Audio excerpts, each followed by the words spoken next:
Diversity, equity, and inclusion emerges from policies, from our structural practices, but also from our social practices. Networks of relationships are really the true asset of any organization. They're the true engine which drives innovation, productivity, profitability, retention.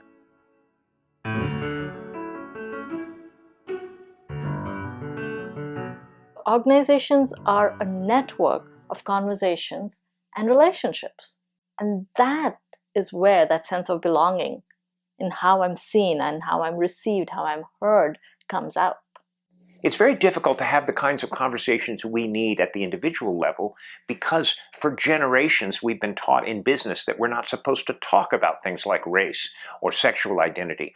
Equity and inclusion and diversity, if it's only done at a policy level and we don't attend to the social practice that happens between people, minute by minute, moment by moment, over days and years, then we are not attending to the holistic notion of DEI.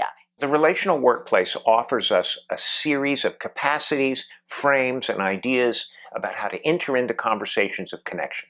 By bringing relational capacities into the workplace, what we're really doing is we're creating opportunities to show up as our whole selves and to feel like our community of connection in our workplaces are just as vibrant and meaningful for us as any other relationship communities that we have. In this activity of relating, we are noticing that things are emerging in the back and forth, that language is social, that we clarify with each other. What did you mean by that? Can I ask you a question? So we become curious.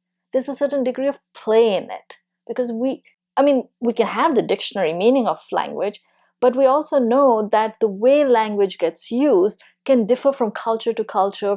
It depends on our context. It depends on our positionalities. So the activity of relating is attending to context, to frames of meaning, to language, to the interaction. The place where this happens for us, where true inclusion is born, is in the millions of conversations that make up the workplace. People are nervous, they're uncomfortable, they're unsure of how to go forward in those conversations. And that is because they've never been allowed to have them.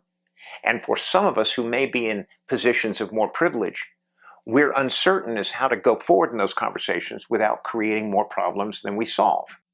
The activity by which we relate with each other is how we create this network, the network of conversation and relationships. What's happening between people in the moment, turn by turn, is organic, that will get institutionalized, will get codified over time as systemic and structural practices.